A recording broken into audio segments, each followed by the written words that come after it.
భయపట్టి Congress BRS రెండు ఒకటి అవుతున్నట్టు కనబడుతుంది. ఒకటి కానీ ఇద్దరు కలిసి పైసలు వంచనియండి, తీసుకోండి. పైసల కోట్లు వేస్తారా? వేస్తారా? అందుకనే ధైర్యంగా నిలబడి ఎవరిని గెలిపియాలి? ఎవరిని గెలిపియాలి?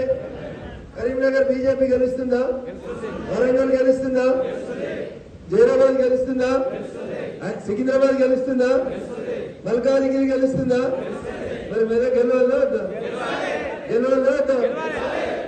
మీ పిల్లలు మీకు ముద్ద, పక్కింట్లో పిల్లలు ఉండాలా? మీ ఇంట్లో పిల్లలు ఉంటే మీకు ముద్దు, కానీ పక్కింట్లో పిల్లలు ఉంటే మీకే ముద్దే. ఒక్కసారి రెండు సార్లు అప్పుడప్పుడు తెచ్చుకుంటే ఏం కాదు. రోజు తెచ్చుకుంటే ఢూకుంటాడు పక్కింటాడు. మరి రఘునందన్ గెలిపియాక పక్క ఎంపీ దగ్గర ఫోటోలు దిగిర్రు అనుకోరు, ఏమవుతుంది? ఏమైనా వస్తుందా? ఏం రాదు. అందుకని మన ఇంట్లో మనోడే ఉండాలి. ఎవరు ఉండాలి? మెదక్ ఎంపీ ఎవరు గెలవాలి?